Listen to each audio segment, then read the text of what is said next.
श्री गणेश दत्त गुरुभ्यो नमः.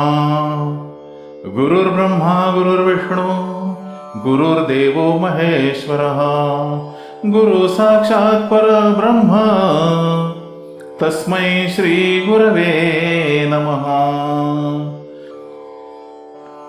गुरुवाणी पुष्प 6 मधील वेदवाणी या अध्यायाचं मी पठण करीत आहे.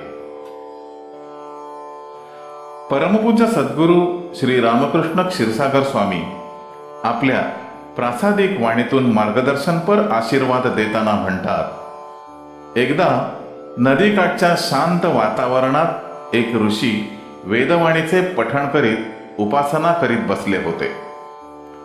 हे स्वामी विवेकानंदांनी पाहिले. स्वामींबरोबर काही शिष्य होते.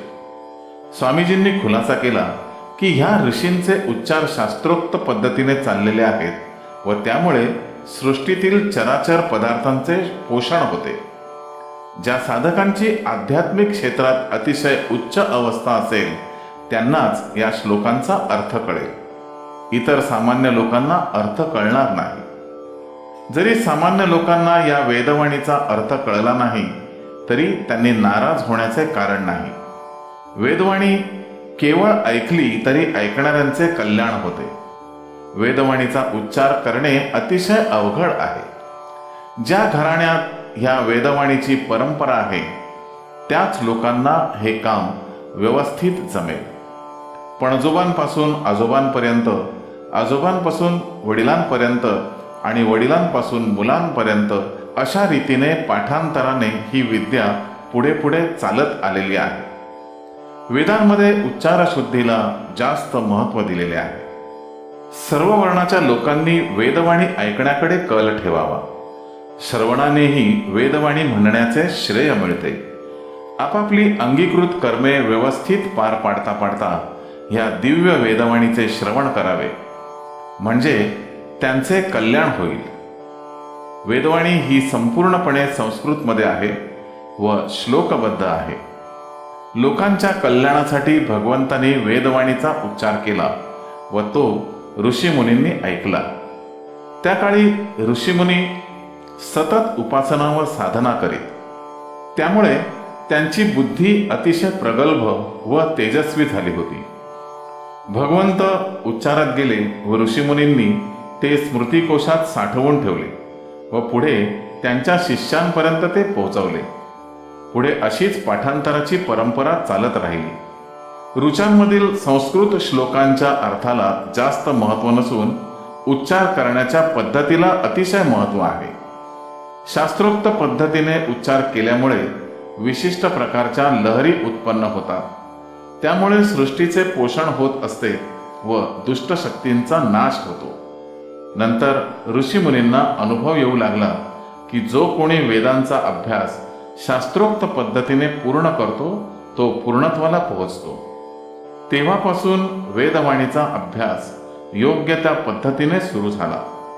मौखिक पद्धतीने गुरूंकडून शिष्याकडे सोपवून ही वेदवाणी त्यांनी टिकवून ठेवली. व्यास ऋषींनी शिष्यांना वेदांचा अभ्यास करायला सांगितले. व्यास या शब्दाचा अर्थ विस्तार असा आहे. प्रत्येक शिष्याने त्या त्या वेदाचा विस्तार केला असा अर्थ घ्यावा. अखिल मानव जातीला शांती, समाधान व मार्गदर्शन देणारे असे हे वेद आहेत.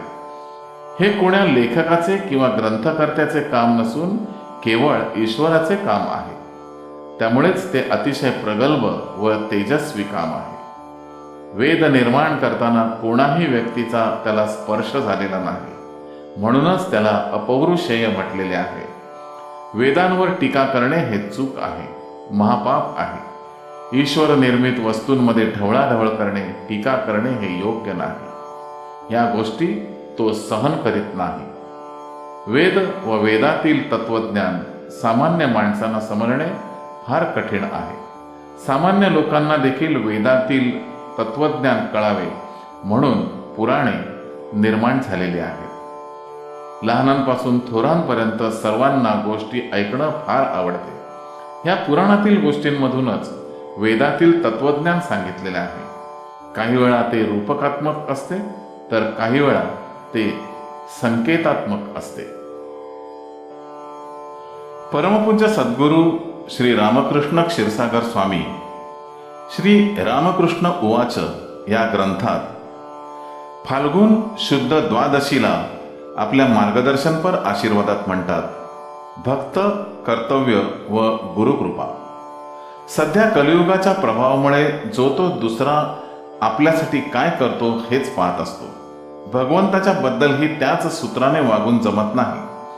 भगवंत माझ्यासाठी काय करतात हे पाहतानाच आपण त्यांच्यासाठी काय करतो हेही प्रत्येकानं तपासलं पाहिजे. घराचे सर्वच दरवाजे काही बाहेरून उघडले जात नाहीत, कारण दरवाजे आतूनही उघडत असतात. तसेच हे आहे, आपल्या प्रत्येकाचे अंतःकरणाचे दरवाजे आतून उघडणे गरजेचे असते, कारण आपण आतून अंतःकरणापासून भगवंतांना आर्ततेने मारलेली हाकच त्यांच्यापर्यंत पोचत असते. ते सुद्धा भक्ताची आर्तता, भक्तिभाव तपासून त्याने भक्तीने मारलेल्या हाकेला प्रतिसाद देत असतात. म्हणूनच भक्ताच्या दृष्टीने भक्तिमार्गच भगवंताकडे जाणारी पायवाट ठरते. गुरूंची कृपा व्हावी असे ज्या भक्तांना वाटते त्यांच्याकडूनच आमची निश्चितच व्यवस्थितपणे धर्माचरणाची अपेक्षा असते. त्यांनी आमच्या मार्गदर्शनाप्रमाणे तंतोतंत आचरण केले तर त्यांचा निश्चितच उद्धार होऊ शकतो. भक्ताने जीवनात सत्याने वागावे व वैराग्य बाणवावे.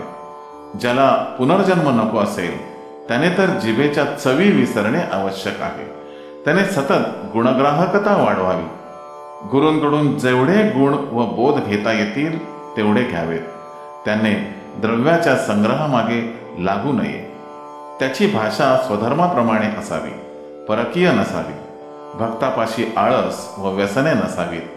गुरु सहवासात ईश्वरी शक्तीविषयी श्रद्धा तसेच सेवाभाव वाढविण्यासाठी, तसेच आज्ञापालन व लेखन, भाषण गुण वाढवण्यासाठी राहावे, कारण पुढेही ते गुण टिकून राहतात. त्याने प्रपंच व परमार्थ या दोन्हीही गोष्टी केल्या पाहिजेत. किमान 1/4 वेळ परमार्थात घालवावा. त्याने स्वतःची सेवा पावन हो किंवा न हो, पण ती कर्तव्य म्हणून निष्काम बुद्धीने करत राहिले पाहिजे. भक्ताने अहमपणा सोडावा व स्वतःला कधीही ज्ञानी समजू नये. त्याने ज्ञान मिळवायचे असल्यास स्वतःच्या आचार, विचार, आहार यांच्याकडे लक्ष द्यावे व आहार नित्य सात्विक ठेवावा. आपण नित्य परोपकार करावा. केलेला उपकार इतरांना दाखवू नये व ज्याच्यावर उपकार केला त्याला त्याबद्दल सारखे लाजवू नये. आपण घरातील वडीलधाऱ्यांचा व स्त्रियांचा मान राखावा, त्यांना त्रास देऊ नये. भक्ताने आईवडिलांची सेवा करावी व ही धर्मवृक्षाची एक फांदी आहे असे समजून त्यांची सेवा करावी. भक्ताने नित्य चेहरा हसरा ठेवावा. भक्ताचा चेहरा कधीही दुर्मुखलेला, विचारी, काळजीग्रस्त, गंभीर व क्रोधयुक्त नसावा. भक्ताच्या चांगल्या आचरणाने गुरूंना त्याच्या दर्शनासाठी येण्याने आत्यंतिक प्रेम, प्रसन्नता वाटली पाहिजे. श्री गुरुदेव दत्त. गुरुबंधू आणि भगिनींनो, पुढील मार्गदर्शनपर आशीर्वादासाठी पुन्हा भेटूया उद्या सकाळी 6 वाजता. श्री गुरुदेव दत्त.